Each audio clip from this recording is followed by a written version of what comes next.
U.S. pledges to push back against Chinese transnational repression, protect Falun Gong.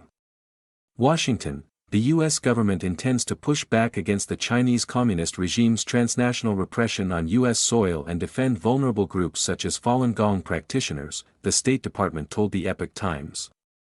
We are committed to safeguarding our sovereignty, keeping our communities safe, and defending individuals from the overreach of foreign governments and regimes trying to silence, intimidate, harass, harm, or coerce individuals within our borders, a State Department spokesperson said on July 21.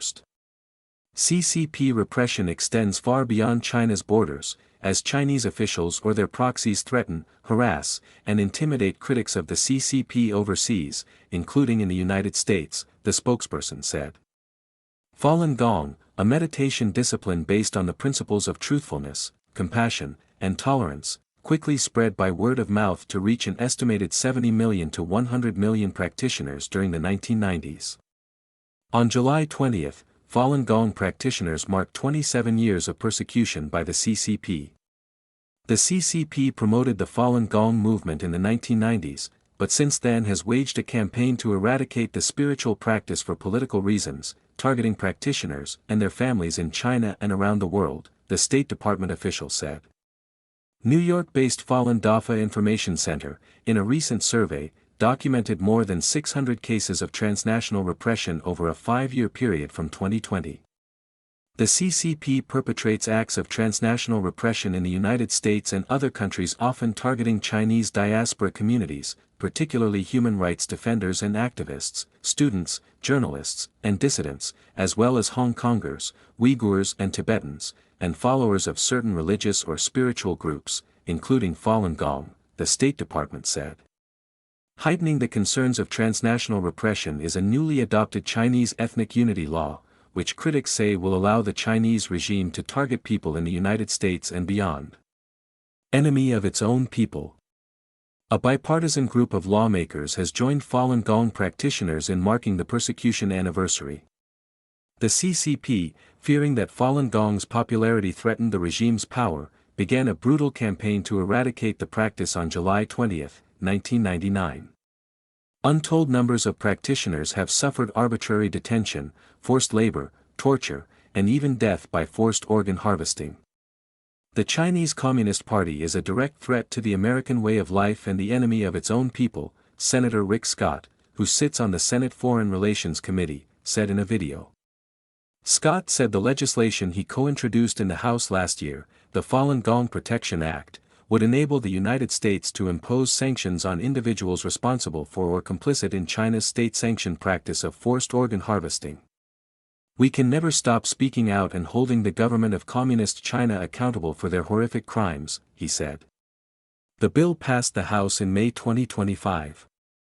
The Senate version of the legislation, the Falun Gong and Victims of Forced Organ Harvesting Protection Act, advanced out of the Senate Foreign Relations Committee in June.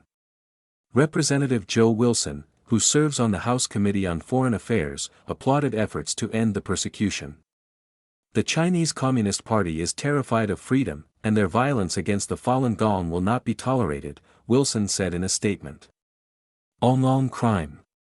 The Epoch Times broke the story in 2006 that the CCP was killing prisoners of conscience, primarily Falun Gong practitioners, by harvesting their organs for transplant surgeries.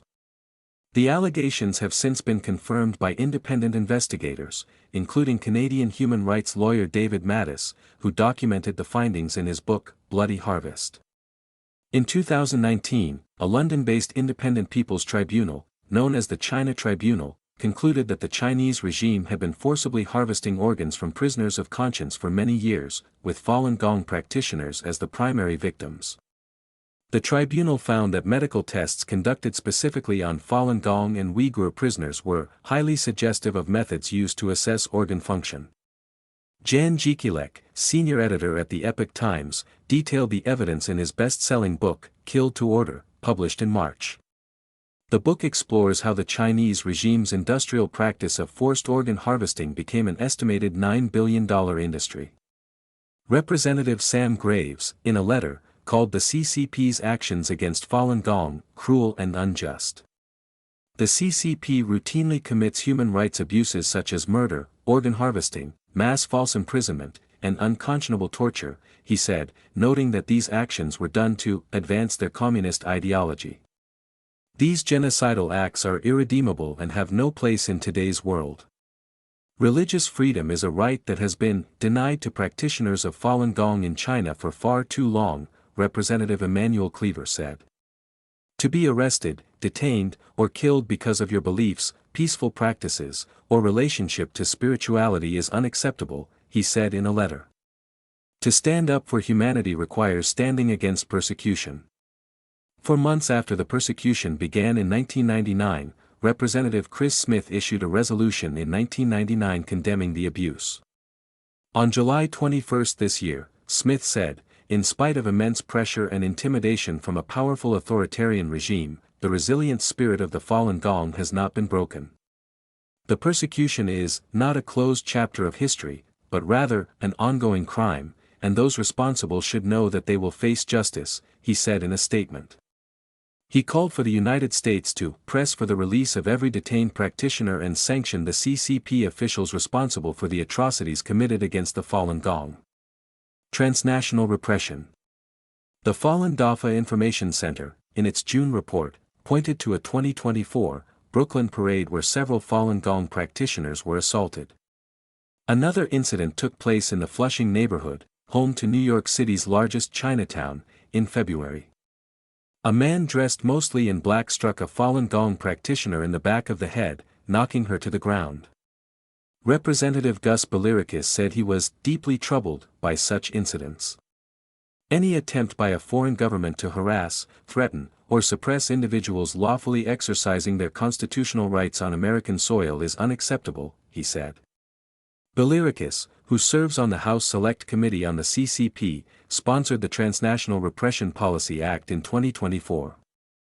One of the provisions of the legislation calls for the U.S. President to impose property and visa sanctions on foreign actors found responsible for transnational repression. Applauding Falun Gong practitioners for their courage in the face of the CCP's campaign, Belirikis said their commitment to truthfulness, compassion, and tolerance serves as a powerful reminder that tyranny can never extinguish the human spirit. Representatives James Walkinshaw and Tom Tiffany both said the persecution's anniversary is a reminder of solidarity. The United States has long supported religious liberty. This solemn day calls to mind the international community's responsibility to promote accountability for human rights abuses and advance fundamental freedoms, Walkinshaw said.